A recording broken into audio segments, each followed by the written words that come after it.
Herkese selamlar. Bugün Qarabağla beraber utduğum komandadan bir oyuncu seriyasının ikinci hazırda bölümündeyik ve ikinci bölümde hazırda ve gördüğünüz gibi Qarabağ komandasının heyeti hazırda belə olaraq formaşı utduğumuz komandalardan oyuncuları aldı.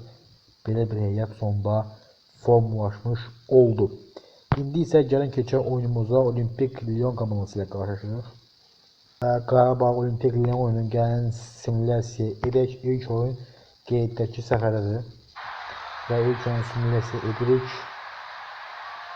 və Qarabağ 2-0 qələbə qazanır. Junior Romao və Rafa Silva fərqləndilər. Bu qələbə sayəsində artıq bir Olimpik Lyon komandasından bir oyuncu alma haqqı qazanmış olduq. Olimpik Lyon komandasının heyətinə baxdığımız zaman buradan kimi abilərəm mən. Hazırda heyətdə Lakazetəsində olmalılar. Aleksandr Lakazet hücum xətti üçün çox əla bir seçim bizim üçün olardı. Bir dənə diqqətlə baxım görün kimi olmalılar. Mən DM alacağım oyun komandaya. Maxenzi'ni alacağım. Maxenzi adı belədir. Gəlin onu transfer edək. Futbolçu üçün 27 milyon avro ödəyib DM oynayan bu futbolçunun kluba transfer etmiş olduq. Əla bir transfer olduğunu fikirləşirəm. Və artıq bu futbolçunu transfer etdikdən sonra hazırda heyətimiz belə gördüyünüz kimi təşkil olunub. Gəlin keçək növbəti qarşılaşmaya Cavab oyununa keçirik. Cavab oyunda Olimpik Lyon komandasını dəfə evdə qəbul edirik. Evdəki oyunda qəbul qədər çox qəşəng olardı, amma təəssüf evdəki oyunda uzuruq və bu məğlubiyyətdən sonra biz bir futbolçunu satmaq məcburiyyətindəyik, çünki uduzmuşuq, amma ən azından tura keçməyə müvəffəq olduq. Bu bizim üçün yaxşı bir nəticə hesab olunur demək mümkündür. Kimisi satılacaq, kimisi satılacaq. Bu dəqiqə Aleksey Kaşuk ciddi bir satışda ola biləcək futbolçu bizim üçün, amma mən şey satacağım. 30 yaşlı Oliver Ekort var, onun satma qərarına gəldi. Bizim onsuz müdafiəçimiz var idi.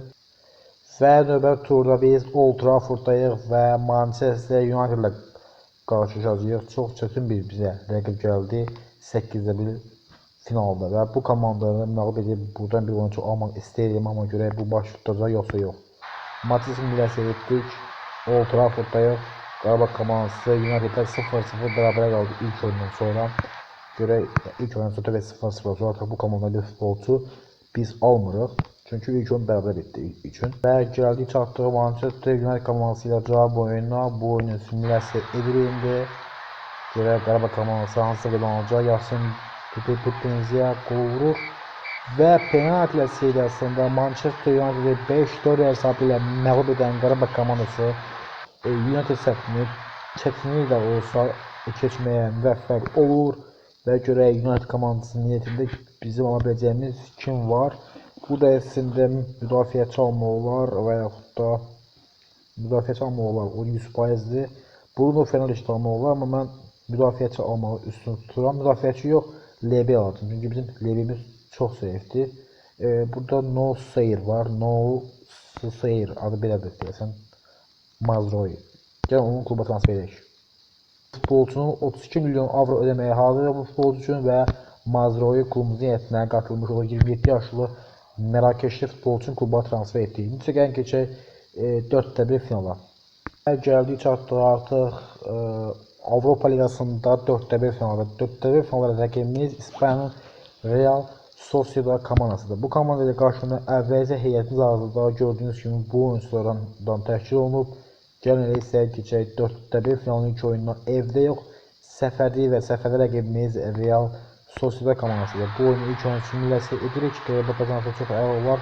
Bir dənə oyuncu kluba alacaq, amma təəssüf ilk oyunda 2-0 hesablı məğlubiyyətlə üzləşdik. Bu məğlubiyyətdən ötəridə bir oyuncu ilə biz hazırda yolları ayırmalıyıq. Bu oyuncu kim olacaq?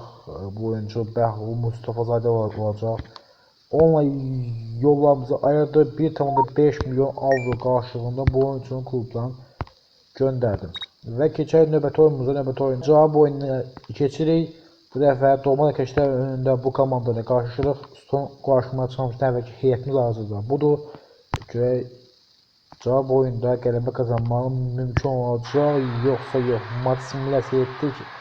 Yapıq hesabı 3 gedir və təəssüf 3 hesabı ilə Rəzədə komandasını uduruq. və bu məğlubiyyətlə bərabər Avropa Liqası ilə də vidalaşmış olduq. Hər komandaya bir dəfə ucunda oyuncu satır, yəni 2 dəfə ucunda oyuncu satmırıq. Ona görə bir dəfə uduzub satdığımız üçün də burada bunu bitirmiş olduq. Çempionatda bir dənə çempionluq yarışımız var. Bir dənə onun son olaraq simulyasiya edək. 36-cı tur çərçivəsində Şamaxı komandası ilə qarşılaşdıq.